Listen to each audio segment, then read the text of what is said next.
So I have a 3DS that came into the shop, and this thing turns on, but it just sits at a black, like a lit black screen. So what I think may be going on with this is there could be an issue on the motherboard. A lot of times what I've seen with these 3DS consoles is that there might be a chip that has bad solder joints that's not allowing it to fully turn on. So what we can do is we can go ahead and reflow a couple of the chips on the board, put it back in the console and see if it works. So let's go to the microscope and chase that fix. Alright, so I have the board out here. First thing I want to do is kind of just do a visual inspection on the board and see if there's anything kind of just out of the ordinary. Now this board, I can just tell you, looks mint. I don't see any like obvious issues here. I did also test the charging current on this board and it is normal, which is good. So the console is acting normal, it's charging normal. It will turn on and it just basically won't show a display. But it does show backlight and I can see that the actual LCDs are good. So what we can try to do is maybe reflow a couple of the chips on the board that are BGA chips, and then maybe we'll see a result with it. I know a lot of times if the 3DS experiences like a drop or a harsh fall, it can crack solder joints. We'll probably reflow this chip. Usually this chip has like an underfill around it, but since it does not, I believe this might be the EMMC chip, the flash storage chip, so that could definitely be part of the issue. I believe the CPU and RAM are underneath this shield, which is nearby. We'll go ahead and do our best to reflow these if they don't have any underfill around it. If they have the underfill, there's nothing really we can do with them. Alright, so it looks like the CPU does have like an underfill around it. I believe this is the RAM, and we can go ahead and reflow this, and we can reflow the EMMC as well. We do also have a power chip here that we can reflow. We can reflow this guy as well. See this guy over here, we could probably reflow this one too, but I think just the ones on the other side will probably be sufficient enough for this repair. Alright, so we have our 3DS in the board holder. Now we can go ahead and put some flux around this chip. Okay, so it looks like this chip is just about there. There it is. Alright, so we're good on that chip. We can move on down to this guy here. The board is still hot, so we should still be good to go. There we go. That one's reflowed. Reflow this guy. There we go. That guy is reflowed. Now we can go ahead and reflow our RAM chip. If you guys know anything about the 3DS, if I'm wrong, I believe this is RAM. I know this is probably CPU and GPU in one chip, but I mean, if I am wrong, correct me if I'm wrong in the comments, but I'm pretty sure this is RAM.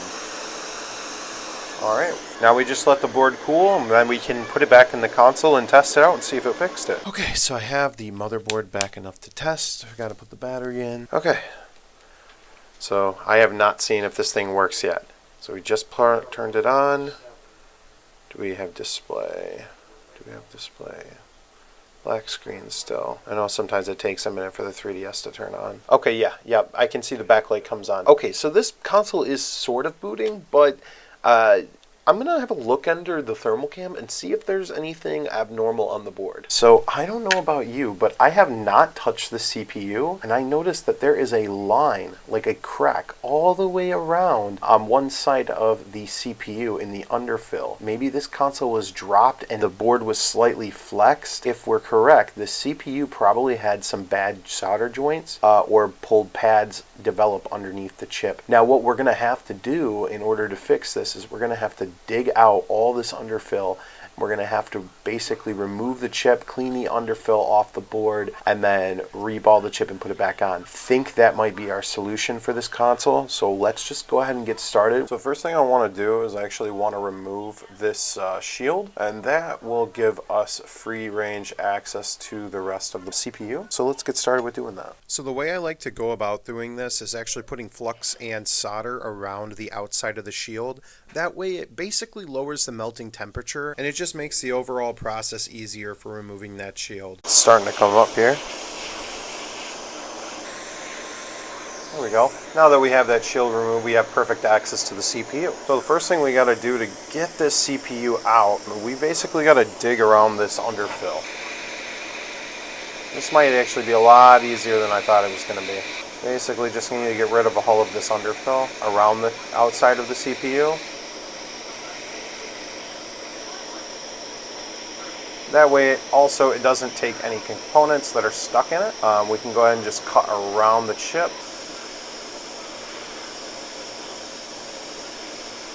The board feels very nice and clean.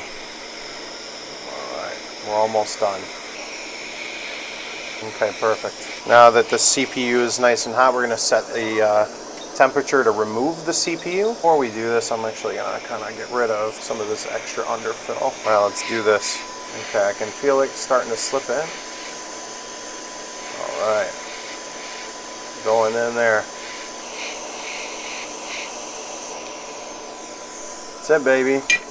Got it. I can see that it did take some of the green layer from the board here. Don't think that's going to be a huge issue because we'll put some solder mask down there. Put some flux down. So this is actually one of the more delicate parts of the repair. Basically what we have to do is kind of not scrape away, but kind of burn / scrape away a lot of the underfill away from the chip. Alright, let's take a closer look here. So it looks like all of our lines are still intact, which is great, but we do have missing solder mask all the way around the CPU. And I think what I'll do is I'll just add solder mask all the way around, clean it up, make it look nice. We'll clean off the CPU and reball it and put it back on.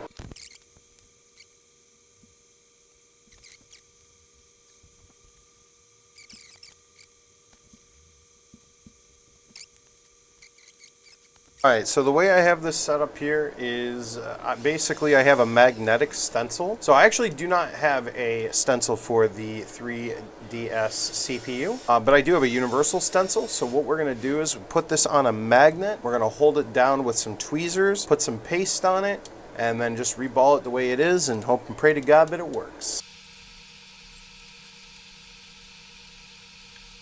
We're going to hold it down right around the chip here, and that should be sufficient enough to heat the chip.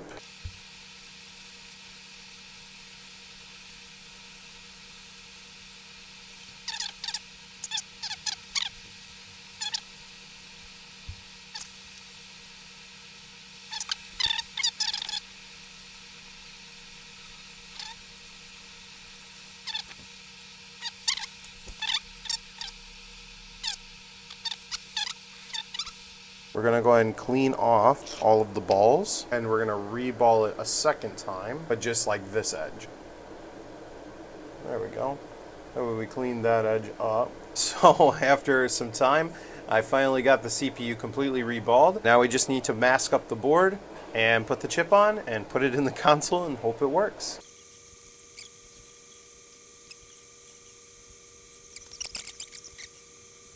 The UV mask curing light and basically cure it up, and then we can put the CPU on. I wanted to look back in the video and see exactly where I had the CPU, and this is as close as I'm going to get it. So I'm gonna go ahead and get this ready for reflow. All right, it's now or never.